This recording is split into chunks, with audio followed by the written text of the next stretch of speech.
Friday evening, about 7:15 p.m., officers in Charlie District were on routine patrol in the Broadway Sears neighborhood of the city by the Broadway Market. They rolled up and observed a shooting in progress. A shooting had just occurred, which turned into be a shooting homicide. The two-officer patrol car drove directly towards the shooting suspect while he had a gun in hand. The individual, within seconds, wound up on the hood of the police car. He turned and fired at point-blank range into the windshield of the police car that was occupied by two police officers. The officers continue on in their car, coming to rest at the side of a building. It was a minor collision into the side of the building. The suspect then fled, continued running. The officers exited their patrol cars and gave a foot pursuit after the suspect. The officers activated their body cameras at that point, continued the foot pursuit for approximately 2 blocks, maybe just a little bit less. We are still investigating whether any additional shots were fired by the suspect. At that point, around Plater Street, is when both officers discharged their firearms. They struck the suspect. The suspect was sustained 8 gunshot wounds. He is expected to survive those injuries. He is in police custody at ECMC in critical but stable condition. The officers on scene recovered a Glock 30, which was a .45 caliber handgun. The suspect in that case is on parole in New York State for possession of a handgun. He was released from prison in the fall, I believe it's October of this past year in 2021. The suspect at this point, an arrest warrant has been issued through the assistance of the District Attorney's Office for attempted murder in the first degree, and other charges are being worked on as we speak in cooperation with the District Attorney's Office.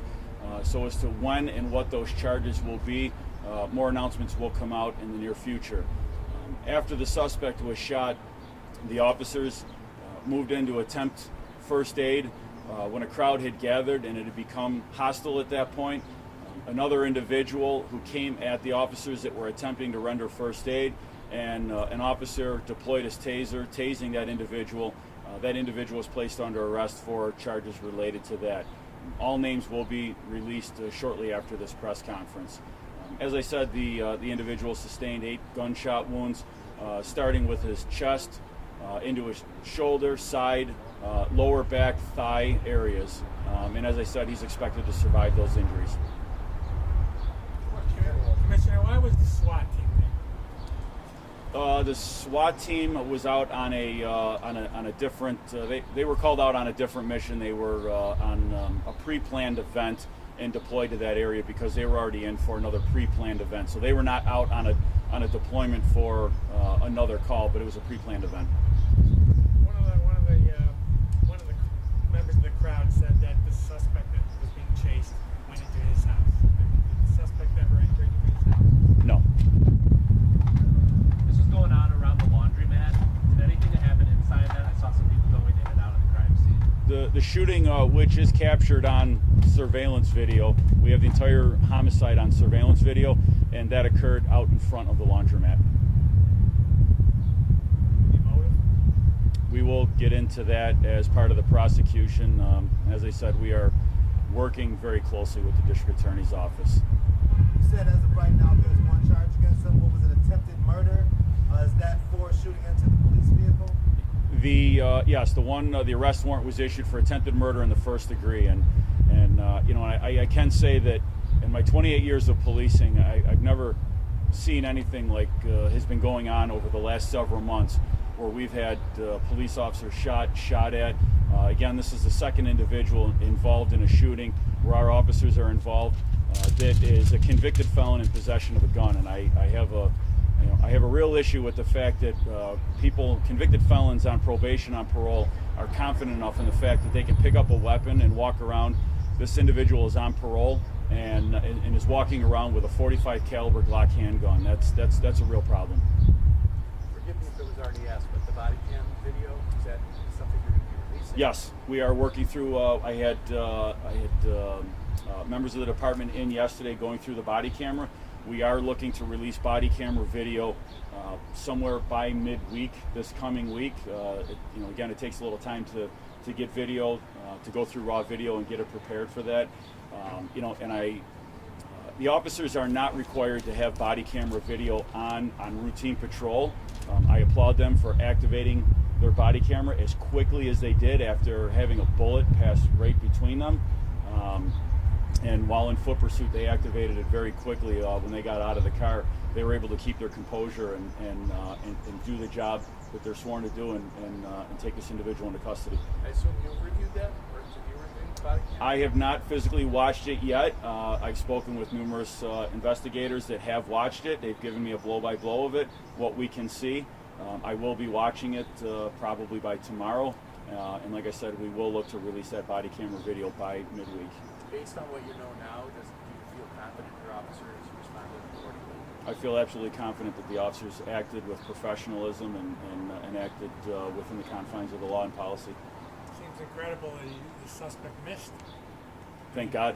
Thank God he did. It'd be a completely different story here. Now, the suspect obviously had a high-powered, high-caliber handgun. Survived 8 shots, though, as of right now. Was he wearing body armor at all? I have not been given any indication he had body armor. You know, one of the shots was to the chest, so no, he did not have body armor on. Anyone else? Commissioner, how did the suspect end up on the hood of the patrol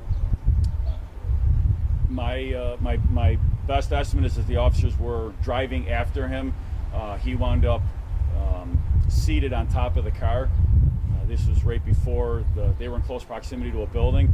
He wound up kind of jumping up, sitting on the patrol car, turning and firing. You had a pretty detailed, security plan going into Juneteenth. Onto a little bit of a different subject. Have you had any security concerns with Juneteenth? So far, all of the reports that all has been going well there. It's been a very festive crowd, very happy crowd. Like in any other festival, a couple minor things here and there, but the detail got them handled very quickly. And as I said, it's not just the police detail. We have violence interrupters, community members, and everybody working together to keep this a very safe event. For the past several months, like you were alluding to with the department being very busy, what do you think it says about the responsiveness and the overall activity and the awareness to be able to turn on a body cam quickly like that, or just overall responding to the situations that they have been these past several months? What I've seen out of this police department is a lot of professionalism. I see the officers working very hard professionally and with a lot of care and compassion to do their jobs.